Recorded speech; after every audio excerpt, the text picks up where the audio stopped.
Hello, this is Miss Janet with JLS Success Central, and welcome to my channel.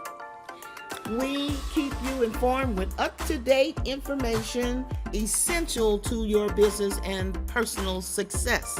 And what that means is we provide you with verifiable content that you can use to build your personal and business credit, as well as your personal and business finance. Now, tonight's video is going to be about personal credit. Well, actually, it could be business credit as well, okay?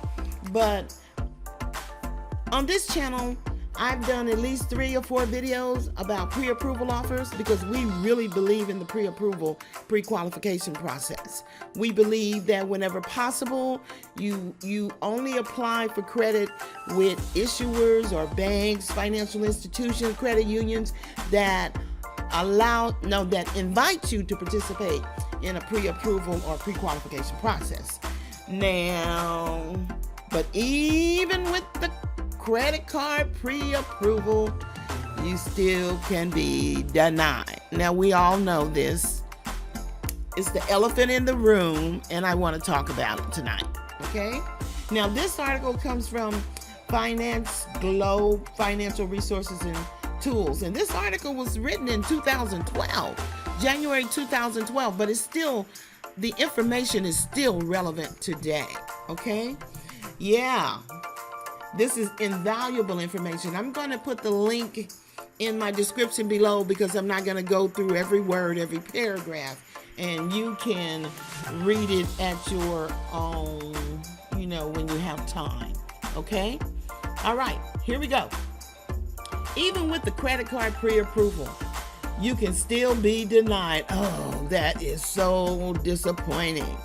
You get your hopes all up because, I'm on the pre-approval list, and you apply, you like the offer, you pre-qualify, and then you apply and you get denied.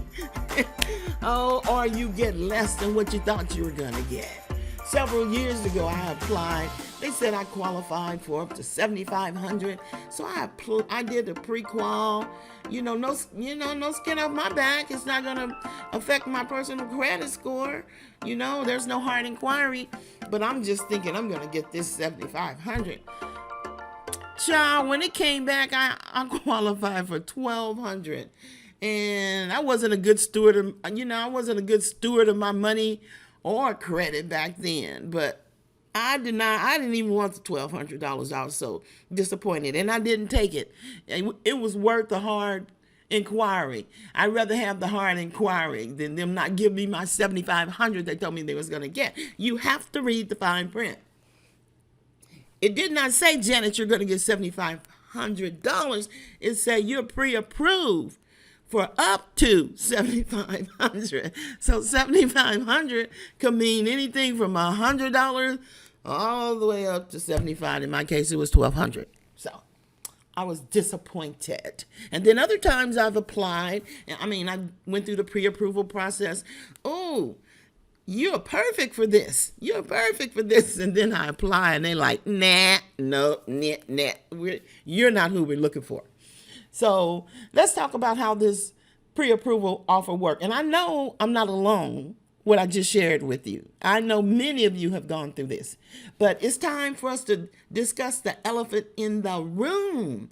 We talk about all these pre-qual offers, pre-approval offers, but we never talk about what happens when you get denied or that you can be denied, Okay? So the credit card companies, they pay a lot of money to mail credit card offers and process, applications. But this is the way it works.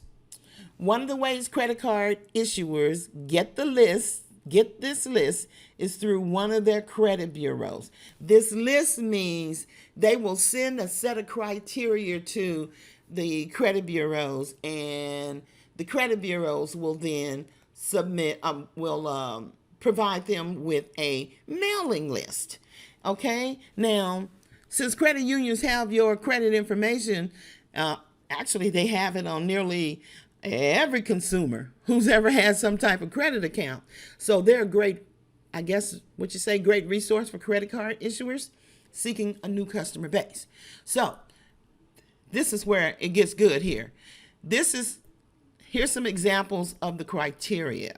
Here's the criteria here. One, a credit card issuer might ask the credit bureau to send a list of consumers who meet certain criteria, as I said. Like, say, for instance, they ask for everyone that has a credit score over 720 and at least one major credit card account in good standing. That's a list, okay, of potential new customers, all right?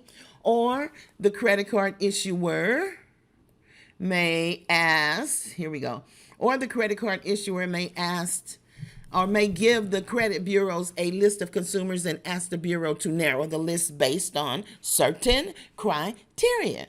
Then the credit card issuer sends out the pre-approval, pre-qual credit card offer to everyone on that list. Banks can also, they also use their own list now, because I receive credit card offers from Navy Federal. I get it from Wells Fargo, DCU, U.S. Bank. That's because I do business with them. So I'm already on their list, But here's the part right here.